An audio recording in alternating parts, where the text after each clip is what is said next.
Welcome to 40 Plus Fitness for Women. I'm Lynn, your host.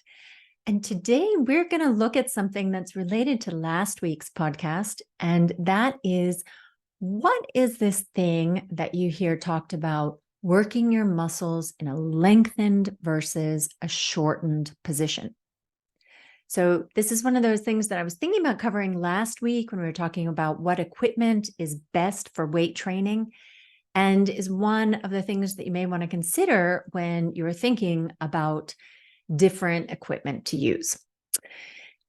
And by the way, in the show notes, I'm going to include some links to videos that you can watch so you can see this demonstrated, because if you're listening to this, it is maybe a little challenging to visualize everything that I'm saying, especially if you are not super experienced in the weight room.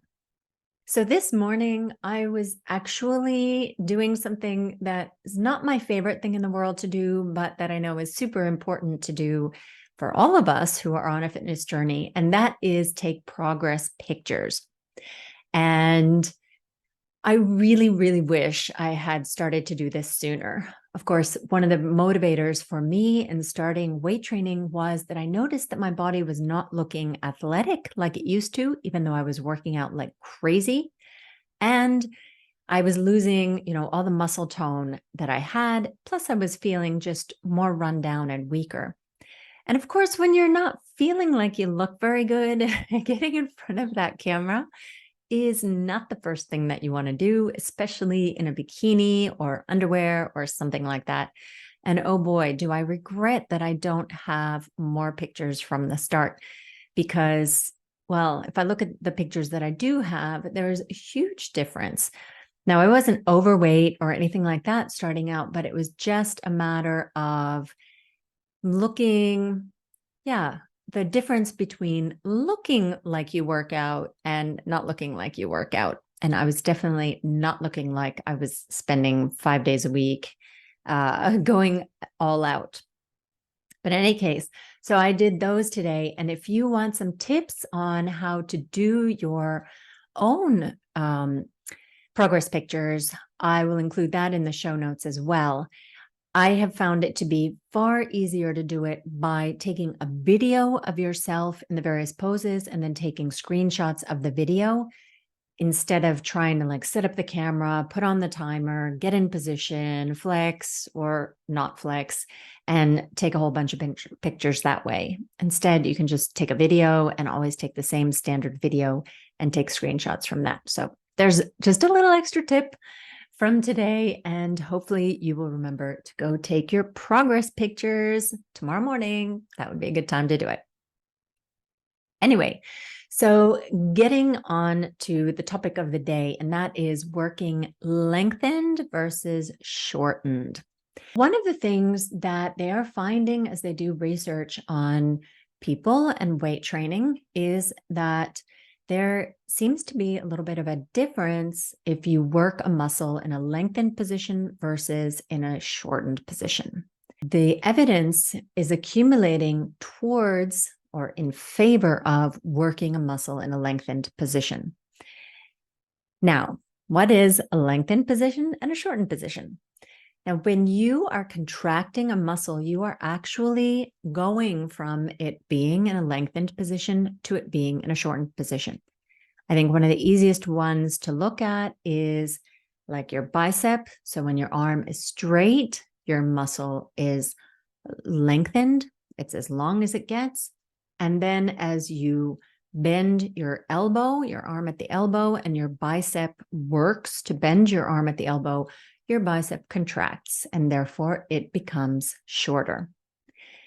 This also happens, it happens in all your muscles, but some more examples are, for example, your quad muscles. So if you're sitting in your chair right now listening to this, for example, you're sitting and your feet are on the floor, and then let's say you straighten your leg in front of you. Well, the act of straightening your leg is going to contract. Well, it's going to happen thanks to your quad muscle and your quad muscle's contraction. So at the top of that movement, so when your leg is straight, your quad muscle is going to be in its shortest length. And then the one that probably a lot of women are curious about is the glutes. And so your glute muscles are in a contracted position when your hips are straight. So when you're standing up, basically. And then when you go into hip flexion, in other words, lean so that the distance kind of between your torso and your thighs gets smaller. So where your hip flexors are, if you are trying to smoosh them together, that causes your glutes to lengthen. Okay, so I thought in this podcast, we would look at the example of training your middle deltoids. So that's your shoulder muscle, the middle shoulder muscle. And one way to train them is by doing lateral raises. So this is one that I think is fairly easy to envision and also to test on your own to see how that goes. So how can you challenge that muscle in a lengthened position? Now, your shoulder muscle is going to be in its most lengthened position when, let's say, you're standing up and your arm is hanging by your side, right? And as you raise your arm up to being horizontal with the ground, that shoulder muscle shortens. So let me just repeat that. So when your arm is hanging down by your side and you're standing, your middle deltoid, your middle shoulder muscle is in a lengthened position. And then as you raise your arm, keeping your arm straight, and you raise it up so that it is parallel with the ground, your shoulder muscle is doing that work. And at the same time, your shoulder muscle is contracting. So therefore, it is shortest when your arm is horizontal to the ground. So I've got some exciting news, which is that, yes, I'm going to go ahead with the group program if I get enough signups. If you are interested, please make sure that you are getting on the wait list at www.befitafter40.com/group. Okay, and now if we think back at the various tools that we can use to train our shoulder muscle with that same motion, i.e. a lateral raise, you could use dumbbells, you could use rubber bands, or you could use cables, for example, or even a machine, a lateral raise machine, if you happen to have one of those at your gym. Now, let's look at all of them and see where they're actually applying the greatest resistance to that shoulder muscle. Okay, let's start with the dumbbell. So if you're holding a dumbbell in your hand and your arm is hanging by your side straight, it is actually offering no resistance to your shoulder at that point. As soon as you start to lift your arm, raise your arm to the side, keeping your arm straight, always keeping your arm straight, there starts to come some resistance from that dumbbell. But if you remember from physics from school, that amount of resistance is going to vary depending on how far away that dumbbell is from the muscle. So actually what is going to happen as you are raising your arm up is that the resistance offered by that dumbbell is going to continue to increase and increase and increase as the dumbbell gets farther away from your body. So the lever arm becomes greater. And at the top, when your arm is horizontal to the ground, that is when that dumbbell is going to offer you the greatest amount of resistance. So that means that the dumbbell is actually challenging your shoulder muscle the most when your shoulder muscle is in the shortened position. So lateral raises using a dumbbell challenge your muscles in a shortened position. All right. So then let's look at using rubber bands. So if you, like I've got this very long rubber band, it's probably about as long as I am tall. And so if I'm going to do a lateral raise with it, what I'll do is I'll stand on one end of the rubber band. And then with my arm hanging by my side, I will gather some of the rubber band into my hand so that it's a little bit tight, but not too tight. Obviously, if it's too tight, I won't be able to lift my arm very far. But anyway, then I will start raising my arm the same exact, path of motion as I did with the dumbbell. And if you try that, you'll notice that in the very beginning, the rubber band is not offering very much resistance. As you start to raise it, the resistance increases. And of course, as the rubber band stretches more and more and more, the resistance is going to continue to increase. And so here again, you're going to have a situation where your muscle is the most challenged, your shoulder muscle is the most challenged when your arm is directly out to your side and your shoulder is in a shortened position when it's contracted. All right, so now we have found two ways of training your shoulder, your mid delt in a shortened position using two different pieces of equipment, but actually using the exact same motion, right? In both of them, you are doing a lateral raise. You have your arm starting beside you, ending up out to the side of you. And in both cases, the resistance offered by the dumbbells or by the rubber band increases as you raise your arm and is at its maximal when your arm is directly out to the side of you. All right, but so how can we train that shoulder muscle or do a lateral raise so that you are getting some resistance at the bottom, like when you're just starting out lifting your arm? Well, that's where cables come in really, really handy. So the way that cables work is that they allow you to have resistance like through the whole range of motion.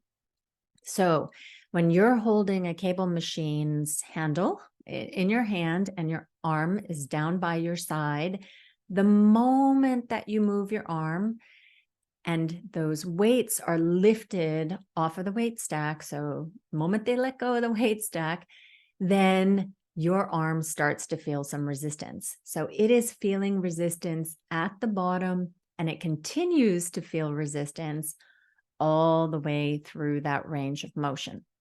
So there we actually have an exercise which is going to challenge your muscle throughout the range of motion, including when it is long. Okay, so that in that sense, cables are probably going to give you a little different stimulus and maybe be a little bit more optimal for strengthening your shoulders. For sure, if you've been training with dumbbells, doing lateral raises with dumbbells, and you try a cable out, it will feel really, really different. And same thing actually, because I train my shoulders with cables pretty much exclusively. I'm trying to think when I have trained with anything but cables. Every now and again when I train at home, that's when I do it. If I come do a quick session at home instead because I'm out of time or something, then I'm obviously using dumbbells. And oh boy, does it feel really, really, really different because it's so much easier at the bottom and it only gets really hard at the top. And actually the side delt, the lateral raise machines that you have at the gym, they work in the same principle basically as the weight stack, right? Because it has a weight stack attached to it, those machines.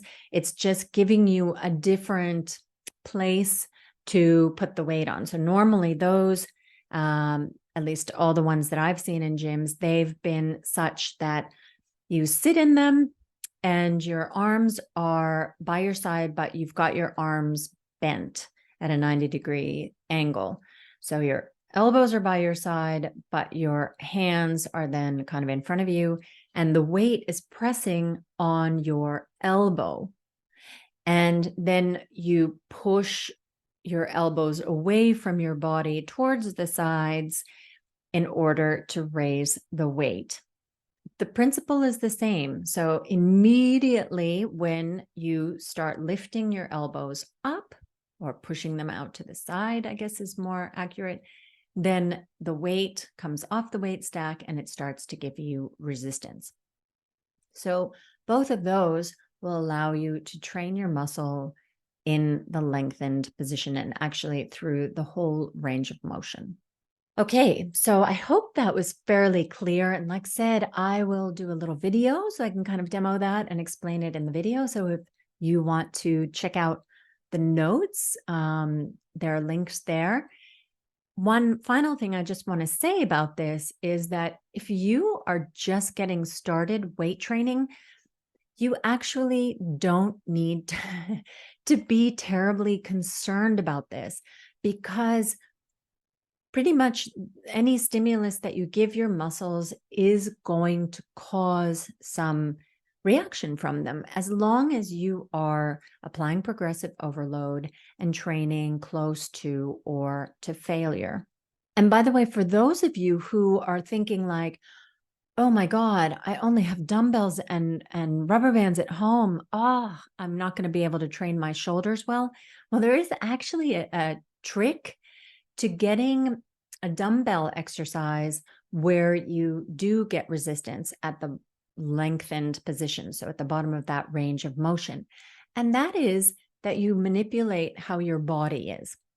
So this is going to be a little challenging for me to explain, but basically, instead of being vertical, your body being vertical, what you would do is get into a position where your body is like at 45 degrees. So your arm is also at like 45 degrees from the ground. And then in that position, already you have resistance against your shoulder muscle from the moment that you move. And you'll notice that is really different. So for me, the easiest way to achieve this, so I do my home workouts in my bedroom. So what I will do is I'll get down on my knees, but with my torso up. So as if I was standing, but I'm just on my knees, right? So I'm not on my hands and knees, just on my knees. And then I have the weight, let's say in my left hand, and it's hanging by my side. And then I've got my bed to the right of me. And I will just lean my body over towards my bed, using my bed as support so that my body is at a 45-degree angle from the floor. And then often I'll put out like my left leg. It helps me keep my balance. And then I'm ready to go. I just start doing the workout like that. You can also do it if you've got an adjustable bench. You adjust the bench so it's at 45 degrees, and then kneel on the bench so that your right side is touching the bench, and your body is therefore at a 45-degree angle tilted to the right. And then again, you lift your left arm up from there. And you'll notice that it is a different feeling than if you're doing the dumbbell lateral raise just normally with your body vertical. Okay, so I hope that helped. By the way, I wanted to mention that if you would like to support this podcast, I mean, I put a lot of time and effort into these episodes, and I've heard, and I love to hear, that people are enjoying them and getting something from them. And I'm not taking any advertisements. I'm not going to start doing that. But if you want to support the podcast, you can buy me a virtual cup of coffee. I have a link for you to do that. That's a kind of a way of leaving me like a little tip, which would be very, very appreciated. And the link for buying me a cup of coffee is in the show notes. So with that, I will leave you and wish you a great rest of the week and happy training.